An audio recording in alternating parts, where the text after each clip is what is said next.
Feel the power of the wind here on Lake Wanting, 3 hours northwest of Beijing. These giant spinning blades of this wind farm represent the formidable power and commitment of the Chinese government to renewable energy. Hello, I'm Greg Granger. As the world faces an energy crisis, China is taking big steps to increase its renewable energy supplies, cut pollution and address climate change. Already China is the world's biggest producer of renewable energy. But with a population of 1.4 billion people and rising fast, the country is taking even more aggressive measures. The urgency with which China is moving to renewable energy is driven by the pollution problems that China has encountered, as China watcher Jeff Raby explains. The good thing is the government has now taken this problem very seriously, taken it to heart, done so because it's seen as a major source of dissatisfaction amongst China's burgeoning middle class. And so they're responding to the needs of people and the wishes of people. And a lot's happening. Coal-fired power stations in the major cities are being converted into gas-powered stations. The electric vehicle investment is starting to ramp up quite substantially. And I think that you'll see in a number of years the pollution problem starting to significantly abate. I'm an economic optimist on most of these things. Economic growth provides the resources to solve the problem, and as people become wealthier, they demand of their governments to fix these problems. And I think you see that every day in China now. Ahead, we'll see how China has become the world leader in renewable energy. We'll visit a major global leader in solar panels. Tour a major wind farm and its power plant. Inspect one of China's biggest hydroelectric dams. See how big plants are converting garbage into electricity. And watch the revolution in alternative fuels. Future energy, featuring in this episode of Futuristic China.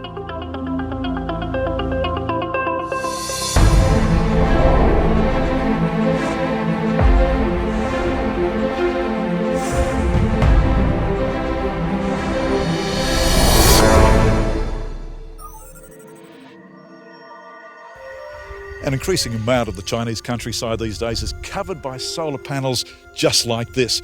Now these days, 11% of China's total energy usage is covered by renewable energy. The Chinese government is investing big money, huge money, into renewable energy so that by 2030, total energy usage will have risen to 20%. What vast arrays of solar panels and other renewable energy suppliers are addressing is China's huge appetite for power. More than 2/3 of the world's primary power is used in China, while the country remains the world's largest emitter of greenhouse gases. The number of solar panel producers in China is growing strongly, with more than 400 Chinese companies now in the business, including China's first solar panel producer, Yingli. For this long-term player, there's a certain military discipline in the air at their vast factory in the city of Baoding, 3 hours south of Beijing. For a long time, Yingli was the world's #1 manufacturer, time that has allowed them to develop a wide range of solar-powered products, including torches and batteries. Yingli General Manager Wang Gang is full of praise for the substantial government grants that allowed them to commence production 2 decades ago.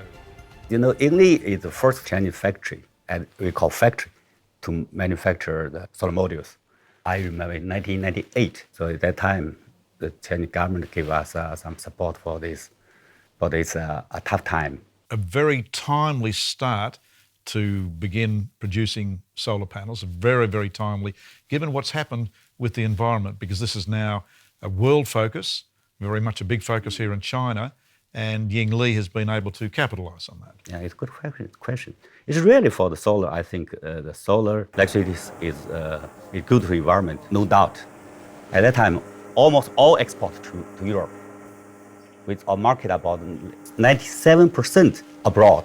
What are you doing in terms of research and development? Remember, 10 years ago, almost $4 US per watt. And now? Now only 0.3, 0.35, 10 times down, about 10 years. I think this contribution from the not only Yingli, maybe many manufacturers from China and all the world to give more development for the technologies to reduce the price, the cost.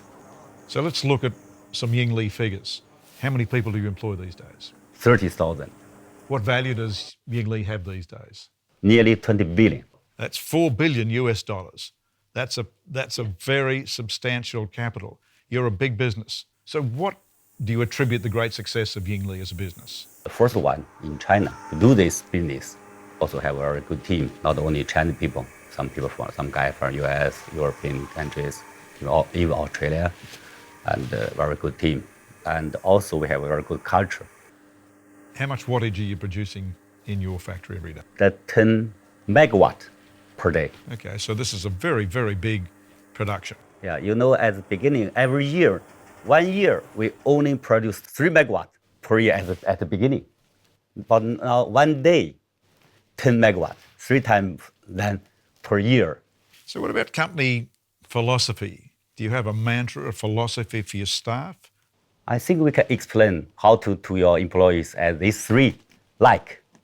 One is like family, another like military, the third like school. That is our philosophy. So you want to get better at your technology, make the machines cheaper and more efficient. You want to look after your staff and you want to look after the environment. Such as Yingli's commitment to employees and their families, they've built a big theme park with exotic African animals. And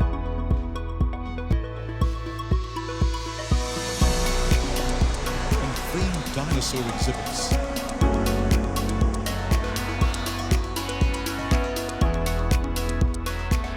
They're also building a new village in Yixian County, which will generate its own electricity and be carbon neutral.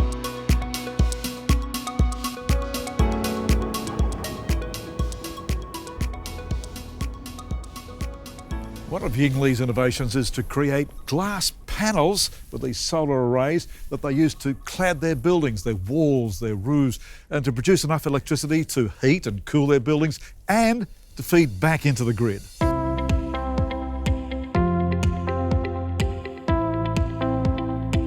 Solar vehicles are another Yingli innovation. Cars and battery bicycles that are powered by the sun.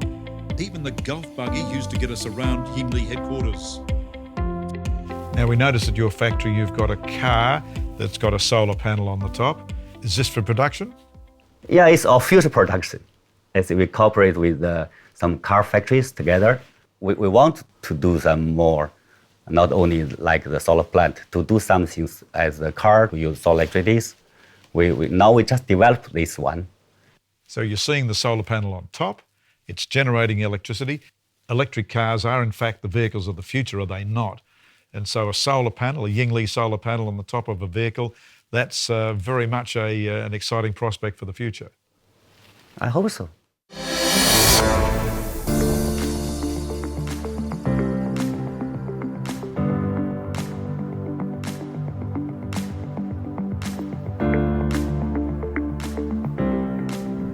China is a clear leader in wind power generation. There are more wind turbines here in China than anywhere else on Earth, and that number is growing rapidly. Wind farms are being erected at a staggering rate across China, with their output being more than doubled in the 5 years to 2020. By that time, wind power will account for 6% of China's total electricity generated. At Lake Wanting, 2 hours west of Beijing, the shores are lined with 124 wind towers. Chief engineer is Zhu Zhengchao. 我们所有的风机的位置的选定是根据我们的测算的风速，就是每一台风机的位置要保证每一台风机的发电量、发电能力要达到最优。所以说我们按照关丁湖的南北岸来排布的微观，这叫一个我们风电行业叫微观选址。每一台风机的位置都是通过精密计算而找的位置，然后通过让它的发电能力达到最优。我们的单机容量是1500千瓦的单机容量。当风速达到12米每秒的时候，就是它的发电能达到每小时单机出力能发1500度电，1500千瓦时。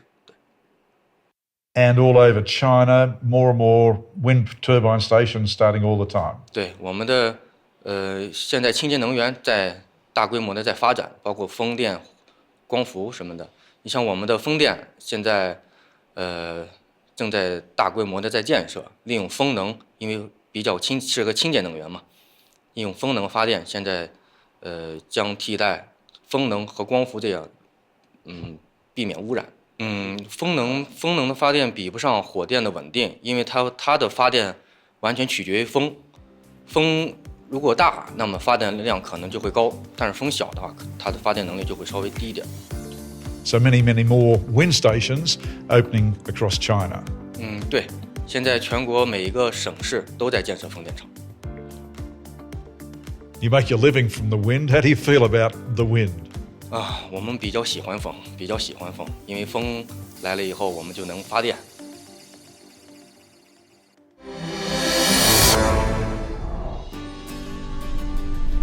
Hydroelectricity is China's biggest source of renewable energy. Right now we're on the Min River in central Sichuan province. This is one of 27 dams already completed or being built.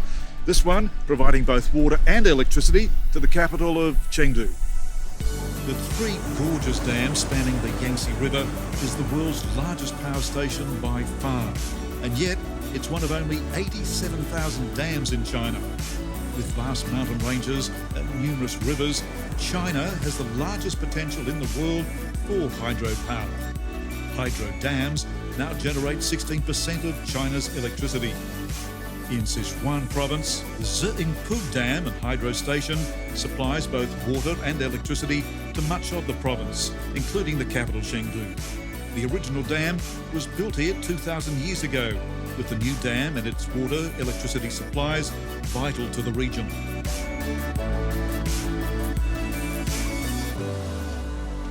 水对成都来说是它形成天府之国的第一要素。由于都江堰水利工程的兴建，那么使成都平原得益于水的这种滋润。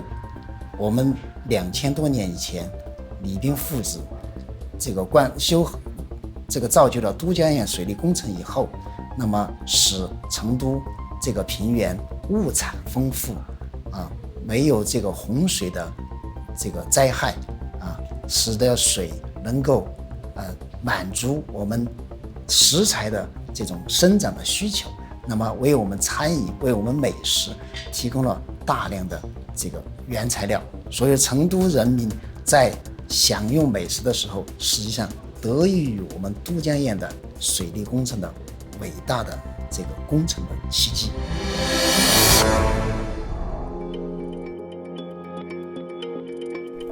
Well, natural gas is another fuel of the future here in China. Consider this, we're in the bowels of a big city office block in the middle of Beijing.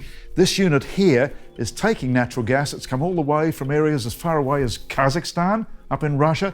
This is converting that natural gas into electricity. Another unit here doing the same thing. And this unit over here is creating heating in the middle of winter and cooling in the middle of summer, servicing more than 10,000 people.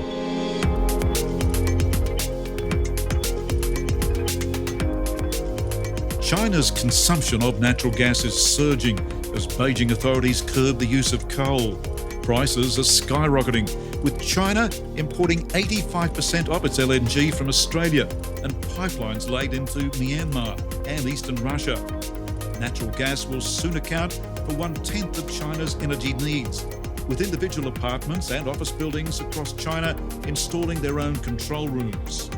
Beijing Enterprises is one major player in the natural gas field, supplying services to 29 provinces, like this control room, and servicing 25 million gas users. 北京的天然气公司呢，我们2家，一个是叫北京燃气集团，一个是中国燃气集团。这2家在全国的200多个城市和地区从事这天然气的供应。那么城市天然气呢，在我们在北京地区除去居民做饭用以外，绝大部分用来采暖还有发电，这样大量的节约了燃煤，替代了燃煤，等于对北京的这个环境改善、消除雾霾起到了非常至关重要的作用。Natural gas, yet another of China's future energy sources.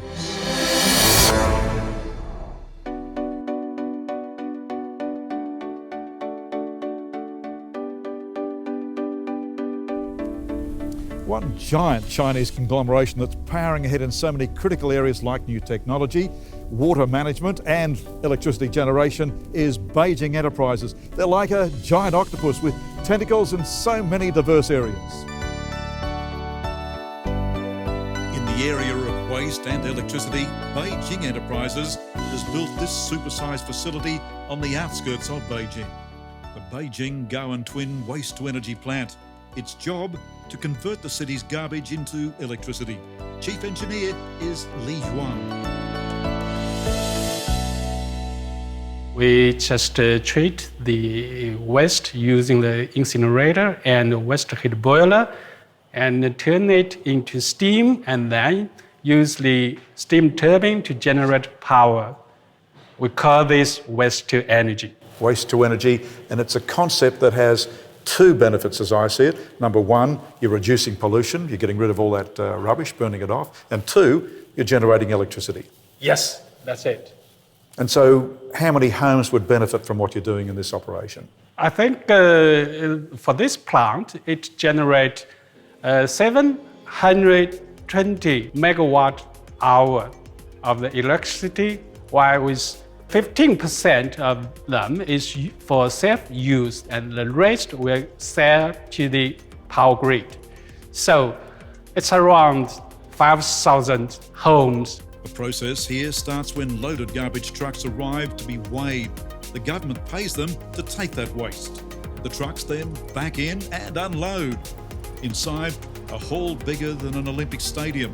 Two Star Wars-like contraptions are manoeuvred together to swoop and pick up some 8 tons of rubbish at a time. That is then dumped into an incinerator that burns constantly. The steam generated then powers giant turbines, which in turn generate electricity. A gigantic enterprise. Waste to energy. This station is built on 2008. It's a project for the 2008 Olympic Games held in Beijing. The flue gas cleaning system can remove the hydrogen, chlorine, sulfur dioxide, dust, dioxin, and heavy metals from the flue gas and then goes to the stack. Emission limits can meet the requirement of the EU regulation. So it's a clean power station? Yes, it's clean. So a station like this very friendly to the environment? Yes, we do think so. Only because, the flue gas emission is lower, the energy is used, and there's no other bad impact on the environment, while with limited occupation of land.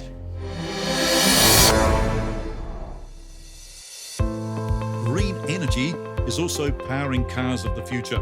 Take this Tesla, running on electricity derived from a process whereby methanol and water are mixed in a methanol reformer to produce hydrogen that in turn generates electricity. We're at the Guangdong Hydrogen Energy Company, watching cars refuel this way.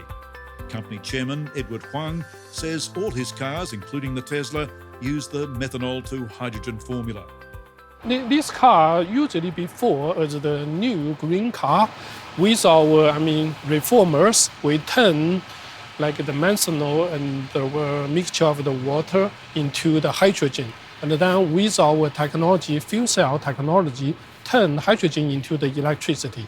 Therefore, for this car is totally green. Very environmental friendly. Also, the gas is very affordable.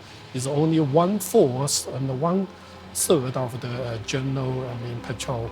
This methanol to hydrogen to electricity fuel has distinct advantages. Not only cheaper, also very environmental friendly. There are no PM 2.5 particles emissions. It's very clean. What you're doing in the factory is taking the methanol from what source? Where are you getting the methanol? Actually, there are different sources we can get methanol. One is directly from the coal, and the second we can from the biogas, bio-waste. All those bio-waste from the cities we can turn into the methanol. Already, Edwards' company is producing fuel cells powered this way in remote communication towers right across China. So in generating electricity, the first thing you're doing is generating electricity for telecommunications towers? Yeah, exactly. Actually, telecommunication tower is one of our niche market. Therefore, we supply some remote area, there are no grid. Therefore, we supply electricity for those tower as the major power. So where there's no grid, you'll take in your batteries, you'll take in the methanol fuel, and basically you're powering up those telecommunications towers in very remote regions off the grid. Yeah, because those remote areas, they do have some people who need telecommunications, and they need to use a cell phone or talk with the people, some emergency, some issues. Therefore, they do need those signals. Therefore, we supply the power to help them to generate the electricity and maintain the stations operating.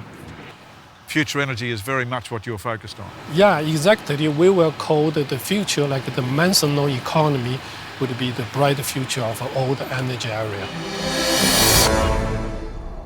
There's no doubt that China has an insatiable and growing need for power of all types. For electricity, China uses almost 40% of world consumption. China's booming economy needs lots of power to keep its manufacturing muscle flexing. The world's fastest growing major economy is still remarkably stable, despite a slowdown. Does China see a gap in world leadership, and not just in the climate change area, but also in terms of trade liberalisation? And it's an opportunity for China to become much more of a world leader and world player. Yes, I think that China sees an interesting moment now, one that I think they were not expecting or anticipating, where the US has stepped back on some of these big global issues, climate change, free trade, and an opportunity for China to step in and show world leadership in these areas. Undoubtedly, China's rapid expansion of renewable energy facilities is part of President Xi's push for an energy revolution. It is certainly accelerating the global push away from fossil fuels. When next we look at futuristic China, we'll focus on transport. From China's space program to its new venture in building passenger jets. From high-speed trains to the vehicle revolution, electric and driverless. All ahead as we travel into futuristic China, meeting China's top business leaders.